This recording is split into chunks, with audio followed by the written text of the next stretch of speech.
is underway.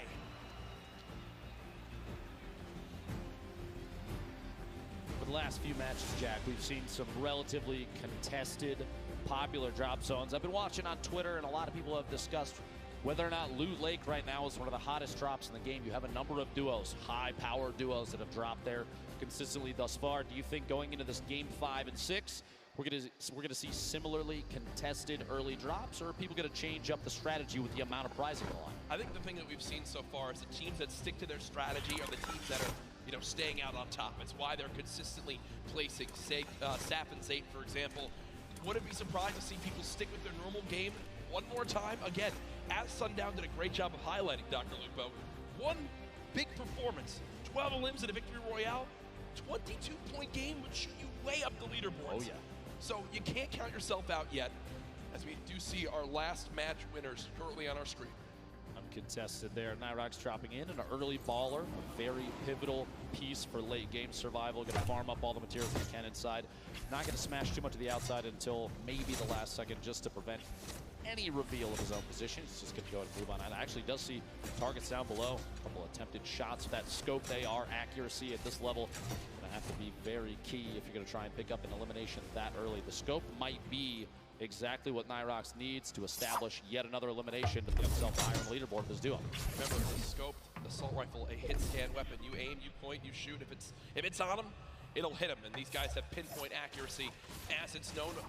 When you land on the southwest side of the map, if you don't land in an exact big area, it's a very, very scrappy start. It's a lot around getting a baller, rotating on through, and just try to pick up one chest here, loot one building here, and piece some things together. It's known how tough it can be, but Nyhrox and Aqua currently on their way. Let's shift our focus towards Neo Tilted here. You see Mongrel and Mitro, who so many times have been contesting here with Clix and Skeptic. Clix and Skeptic so far, pretty quiet day today, Dr. Lupo. I would agree. 4 duos, though, in Tilted. Going to be interesting to see who opts to take an early out, maybe go for the ballers that spawn in that slipstream around the outside, or maybe get a little aggressive and push on another team that spawns in there. Potentially from an earlier game, though, Skeptic hopefully learned his lesson. You don't want to L the camera necessarily too early. Yep. Love to see the confidence, though. He's a very confident player, which does not surprise me. Extremely skilled, so that kind of gameplay, you're going to see it from Skeptic on and off the stream and on and off the LAN here. Arthur Ashe Stadium, one of the coolest arenas I think we've ever done this in. Oh, incredible. It's, you walk on through, you see all the tennis greats, and, I hope they put up a poster of the winner of the Fortnite World Cup there. It's Serena Williams, Sap and Zayt. Honestly, it would be incredible. It would be. I think that sounds good to me. I think that people wouldn't be confused at all. But maybe it's the start of a great legacy here at this arena. But right now, you begin to point out Mongrel and Mitro landing here every single game. 4 teams though, still in Neo Tilted. When will the battles begin? 97 players left. Every duo still represented. Crazy powerful loadout. You saw he has 4 shadow bombs this early in the game. Yeah. Those are incredibly powerful going into late game, especially when you're attempting to avoid confrontation as much as possible until just the right moment. You can shadow bomb out of almost anything. Granted, the people that may see you rotate don't have pinpoint accuracy, right, which honestly is typically the case in a lobby like this. Well, we go ahead and look at Lucky Landing right now. 2 teams currently here. This has been the case so far this game. Gustavox 8 and Wishy DP up against M11Z and the duo right there. At this point, yeah, I was going to say, it looks like they're just opting to do a little bit of a split here. Just watching the opponents move around down below. They don't necessarily have to push this yet. They do have a little bit of time before the storm starts to make a move here, so pressure is going to be applied before you know it. But a loadout like this, there's no shotgun in the inventory. They have the shockwaves to rotate if they need to, but those are oftentimes saved for late game if you can do it. It's an easy way to push through opponents' builds that are above you, as we've seen in previous matches countless times, take the high ground without maybe being challenged. The only downside is you put yourself way out in the open. We did see a number of players get eliminated on the fly, literally, while shooting through the air with their shockwaves. So we'll have to see. Shots are behind Gustavox 8. Knockdown, no shield remaining. Wondering if Daedra and M11Z decide to push off this Wishy. Reveals that he does have that heavy sniper. Grenades coming on through. Quick little reaction right there to box up for a brief moment. But remember, when you get that shield broken, there is a unique animation and sound effect. So Daedra and M11Z know that Gustavus on top has no shield left, and that heavy sniper rips through the wood right there. Good coordination to get some damage done on this player. Saw Daedra holding that edit, that pyramid at the top, so we can look through, and shots from the duo up above, Wishy and Gustavus. Well coordinated. No push yet. This is kind of a stalemate at this point, which for all four of these players may end up fighting them in the back. That being said, Wishy, the fly in right there, pushing up, trying to get past, moving over to this brick pig, make their way into maybe a little bit of side cover. Shrine made for me on the map is. Now Wishy will go ahead and loot that chest alongside Gustavus, who are both out of shields. Looks like Daedra and M11Z did what they wanted to, which is to push them out of Lucky Landing. Not sure if they're going to continue to pursue this. It doesn't appear so right now. And all things considered, I don't think they need to, right? They can go back now, farm up this whole area, check for the certain loot spots that may have been missed, and continue to get materials now. Moving towards Dusty Divot. Rogue members Tetra and Eclipse currently building on up with players just below. Clicks and Skeptic, the duo underneath. A little bit of a split for Tetra and Eclipse. Hopefully does not come to bite them in the back. We'll see here in a second. Eclipse pushing up, trying to match position with Tetra. Shots on the baller. You don't want to see those things last too long. Nobody was in it. It was just rolling down the hill. And this could be really useful, Ben, because the players down low that are going to get by this airstrike, I believe it's Clicks and Skeptic, are only building with wood, and wood gets shredded on through. And Skeptic, because of that, now down to just 25 HP, and that might be the green light for this duo to push on forward. One player challenging up top. Eclipse has him trapped in the box. Does take a little bit more damage. It will be a build battle for height. Eclipse with a ton of materials, but look at the elimination feed. Tetra with the elim onto Skeptic, so it's a 2 versus 1. Clicks all by himself. Even if there's a sacrifice in the 2v1, that 1v1 afterwards and the pickup, the revive your teammate might be the best play. We'll see here in a second. Pressure from above, not yet. Clicks all on his all by himself right there. To take just a second and heal up. Any chance you can get to get a little bit of HP might be the key to staying alive. And this is where I believe adjustments need to begin to be made, right? Eclipse and Tetra, as they push on forward. Clicks now all by himself, trying to force him to happen. There's no shot right there as he goes down. The day of struggles for Skeptic and Clicks continue. But the point I was going to make right there is now you're getting to a point where you need to go and push for those elims if you want to make the climb back up that leaderboard. Eclipse and Tetra obviously still have some work to do. In that 2 versus 1, before another team can begin to push on in and try to steal that last elimination, they have to force the 2v1. Thankfully, Clicks does it for them. They get the free limb and win that fight at Dusty Divot. Meanwhile, Saf and Zate, first game winners, current leader. Saf beat from above. Oh my gosh, the heavy snipe to knock the pyramid, and immediately capitalizing on Saf being exposed, leaves Zate in a 1v2. A little bit of a panic, and the Shadow Bomb may or may not be enough. Right into the slip to try and sneak away. Run down in some previous builds. That's a quick pick off there from 4ZR and nowhere. And that's the second time we've seen that today. The player with the heavy sniper, they can see that the pyramid is being edited on through and peeked through. So they immediately call that out. They time the shot alongside AR shots, or that one I believe it was actually shotguns. And Saf is eliminated before he can even build a single wall. As right now it's Zate all by himself. Now moving towards the northeastern side of the map near pressure plant. Our mech friend no longer there, but Nyx just took a ton of damage. Close by, I believe. Did he get sniped? I think he got sniped. I believe he did. Sitting on quite a bit of healing, though. The slurp, minis, that campfire, all going to be big there. You see he's waiting for the campfire to finish. He's going to pop that slurp, get back to 100. Meanwhile, Airwax, Nikov owning the top of the ship here. Just taking shots at anybody that rotates. That high ground advantage, even early game. We look at it a lot. Late game. Yep. A lot of the build fights and late game rotations are capitalized by players that have the high ground advantage. But even early game, high ground gives the ability to scout. Aiden, Sean goes down. Aiden, an attempt to push on through and try and pick up the elimination on his opponent. Quinton inside the box there, does knock the wall out, picks up the materials, and can't quite grab the card of his teammate. I was going to say, I think that the teammate was knocked, so it is a 1 versus 1 in this fight. Aiden at max HP. Gets the high ground for the moment. Quinton, absolute the health disadvantage. Aiden most likely knows this. Continues to push for this elimination. Wants to clean this up as quickly as possible. Wondering if Quinton has any traps to be used right here. Doesn't appear so as of right now. That edit was just missed by Quinn as he tried to go push back up to the high ground and just get above. Aiden pushes on in, spraying, unfortunately not able to connect, takes 44 damage right there.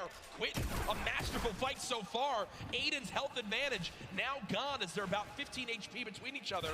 But Aiden has the chug splashes, and Dr. Lupo, they show off just how good they are right there. Quentin stuck all the way up top, popping that med kit, trying to get back to 100 HP. Aiden and Quentin in a little standoff here, a back and forth of epic proportions. Quentin, there's the storm. A little bit of pressure. You got up above. Quentin trying to watch that, holding that pyramid edit with a peek. Trying to catch himself up inside the pyramid by resetting. Can't quite do it. Does fight for high ground. Aiden on controller. Don't forget that. One of the best controller players we've ever seen. 101 HP remaining.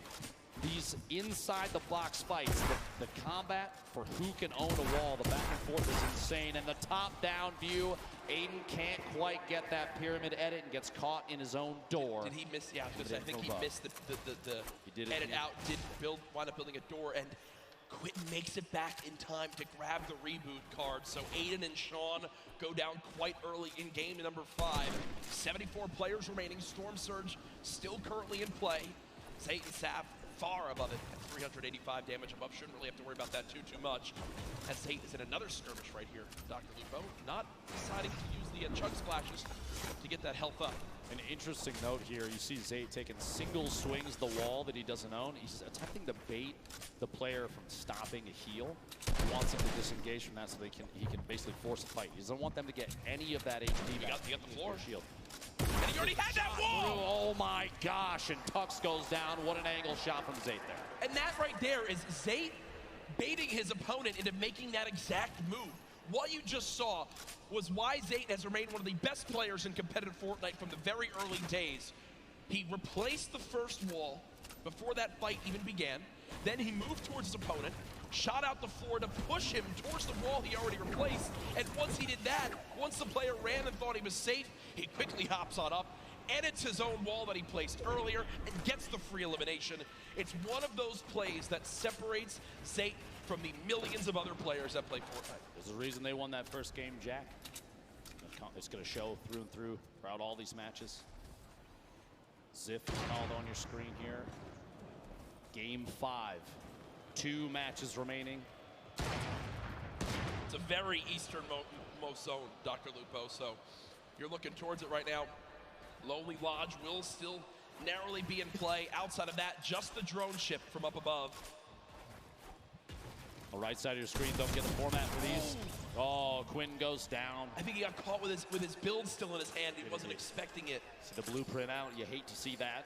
The victory royale worth 10 points. Top 5 is 7. Top 10 is 5. Top 15 gets you 3. And every elimination, that single point, and every elimination so valuable in 6 matches. We're not looking at the same 10 that we saw in the qualifying weeks. You have only the 6, but it's a guaranteed 6. You have to take advantage of every elim you can, because looking at the leaderboard like Sundown did earlier, 17 points at that time spread 1st to 10th place. Yep. Here the fights continue. Tyler 15 and Lanane in an awkward position right now as Tyler 15 has gone down, and there's pressure from both sides. And you've got to think these players know exactly where they are, and that's what they're going to do. Already 4 eliminations between ForZR as well as Noward, and they're trying to get this wall replaced. They've got one. Did he get the pyramid as well? I can't tell as of right now. Interesting note about Tyler 15 and Lanane. They had planned to run just the first qualifier, week 2 together. And if they did not qualify for the World Cup, they agreed that they were going to try and hook up with their normal duos. Yep. And lo and behold, they qualified for the World Cup. So here they are. They have not spent a whole lot of time together. And it's amazing to say that, because the cohesion between those two, oftentimes when we watch them, they're on top of each other's game the entire time. Yep. And that's why they've made it this far. 65 players left. The next Storm Surge could be happening soon. You see the shockwave grenades used as Crims right now eats a rocket to the face, down to just 79 HP. Thankfully, if you're a Crims fan, he does have 5 minis to pop, 2 big shields. I'm sure Spades. Oh no, Spades is full health, so I was gonna say, I'm sure Spades, if he needs some shields, they are good to go. They are good to go. Spades just needed more AR ammo to keep shooting, Dr. Lupo. Exactly. Hold down that left click and see what you can get. Especially in situations like this. We even saw that kind of thing happen in the Pro-Am. I think Tim the Tatman faced attacks from multiple sides while in the box. It happens. A number of players know how that feels, and so the ammunition does get chewed through quite quickly. Absolutely is. You see where all these players are stacked up. Rote DW and Blue T taking over that main lodge right now. Sid's Lucky. Don't see the duo anywhere, so Sid's Lucky might be all by himself at the moment. 62 players left. Zayt, remember, by himself. Saf did get cut down earlier on, and it looks like Vinny also all alone. Maybe Zexor dropped earlier on in this game too. Going into these late games, Jack. Yeah. Especially when we're on the second to last. Pressure is at an all-time high for some of these players, especially the ones that have never experienced a LAN event like this. And this is the biggest one that Fortnite has ever had. Do you think they're going to be able to capitalize on that, take advantage of their own nerves, and use that to climb the leaderboard? I mean, or is it going to get the best of them? I'm just really, I can't even speak from experience on this. I mean, yeah, sure, I played at a few pro-ams and sure outplaced you, Tim, Ninja, well, basically everyone yesterday as I got top 8, and that was an incredible performance that I'm truly proud of. Jack, you outplaced us in both winnings and wake. But as we take a look at this again, I actually forget what I was going for this because I was complimenting myself so much. But Nate Hill and Funk Bomb, two players who had a very quiet day so far, 4 points up to this game. They've matched that in this one alone, so they're at 8 overall. And well, that's that moment we're talking about. With the shield broken, the entire lobby has decided you are the player we're going to shoot at. And Nate Hill is burning through materials. This is looking like it's going to end right here for this FaZe Clan duo. Nate trying to make it through. Just a frantic flint knock shot. At that point, it's desperation. 6 total builds, no healing, only 34 HP. Imagine if Nate had caught. Wait. Did tag him. And no.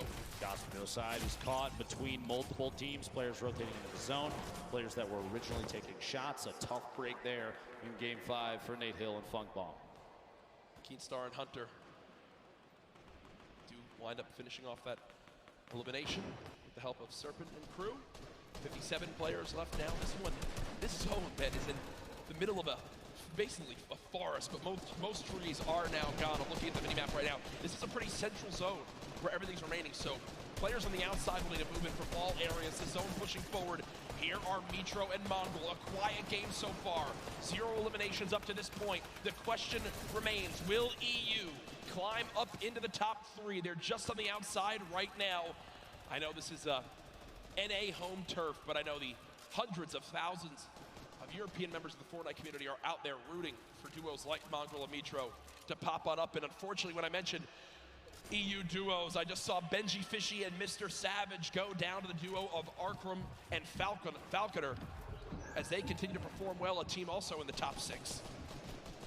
Not out of this just yet. 1 game still remaining. This circle, a east-southeast push. This is the 50-50 where you're going to see a number of players sit inside the next safe zone and take advantage of that ability to watch people rotate in.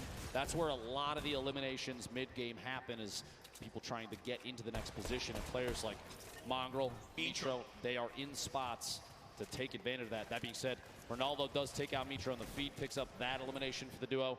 28 duos remaining. We're not even close to placement points yet. That happens at 15, Jack. Yeah, and Mongrel knows this. When you look at his inventory right now, no combat shotgun, still this epic tactical shotgun, quite good. The big question for me, 2 shadow bombs, all the movement, how exactly does he play this? Mongrel looking for an elimination, shot comes on in, does get a small little shield tag, but not too much to begin to push that. Good job at least getting up this layer of height. Remember, it's so tough in elevation here when there's so many builds. Bottom right of your screen, another solo still remaining. It's Zayt, who still has, I believe, 3 shadow bombs left, Dr. Lupo, to make plays in the late game. 2 of the biggest players we've watched thus far. A lot of people just waiting to see how things are going to play out. Mongrel holding this edit. He's waiting for that opportunity to pop up with that purple tag. See if he can do enough damage to pick up an elimination or at least a knock, especially as we get into the circles where movement of the entire zone is going to happen. A knock will translate into a full elimination. That siphon will kick in for the HP or shield. Those last second elims before things start to move, those are huge. They give you that little boost you might need to engage in the fight on the move. Falconer, Arkram sitting in a great spot right now, kind of smack dab in the middle of the current safe zone. Yeah. We have 21 seconds before this circle starts to move. I mean, I feel like this duo hasn't been spoken about a ton so far today. They're currently top 5, Dr. Lupo, in another place where incredible players. Yeah, they can absolutely make some noise right here in this one if they can finish strong. Remember, other teams in the top 5 though still have representation. With Zayt still in this one, Falconer and Arkham. Arkham quite weak at the moment though, about 120 HP in total. 27 duos left. If you're keeping in mind the format of this game, it's top 15, and they're going to go ahead and shockwave across. They both use one shockwave together, and now the push begins. Falconer slowly inching towards this zone. He's being pressured by some stinks at the moment. Only 7 total builds left. He's got to follow up his teammate, and that's a great recovery by this duo. He's made it back to Arkham, but look at the high ground, folks. The battle begins now. Aqua and Nyhrox are winners from last game, already back on height, and high ground has been the key to victory so far today. Just underneath Airwax, the back-to-back Pro-Am winner, and his duo Nikoff below. Previous game winner sitting all the way up on top. Cease and Elevate rotating across the very front of the circle. You see players flying across the current safe zone. The shockwave grenades so key in movement late game right now in the current meta. Players on bottom fighting it out. Only a few ballers left in play right now, and they're most likely, if not already, going to be eliminated very quickly. 19 duos left. Aqua on the top. He'll come floating back down here in just a second. Battle's still going. Nyhrox and Aqua off the high ground. No one challenging for it as of yet. You got Elevate and C still on the low ground. Punisher there as well. Mongrel still making plays happen without any movement items left. We are one team away from placement points being earned, and there it is. We are now on our top 15. Zayt getting caught off guard from behind. Linane drops in. He wound up dropping in 16th. It's just outside of placement points.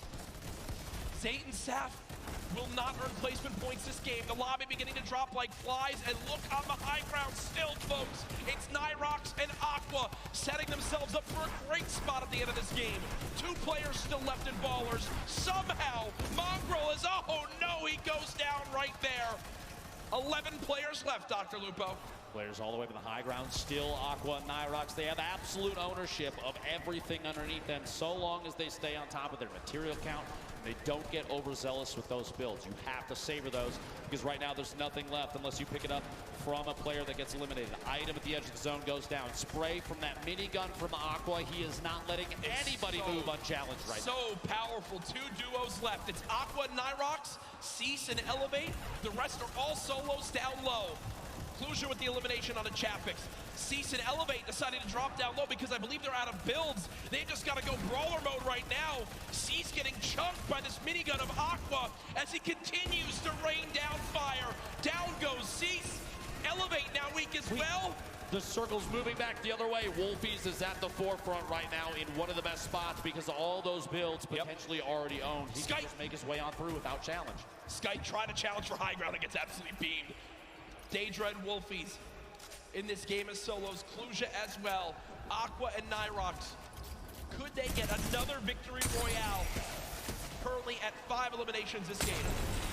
Aqua, stink grenades from above. Still riding the minigun. Still 250 small ammunition remaining. This thing is so punishing from above. You have that high ground advantage. You have the shots on Wolfies from above the elimination, a 3v2 situation. Aqua, Nyhrox looking to pick up the first World Cup back-to-back victory royale, Jack. Pressure coming on in, they drop down low, the tag's coming through. My gosh! There it is! A 17-point performance from Aqua and Nyhrox as they win it again. That alone, those 2 games may be enough to push them all the way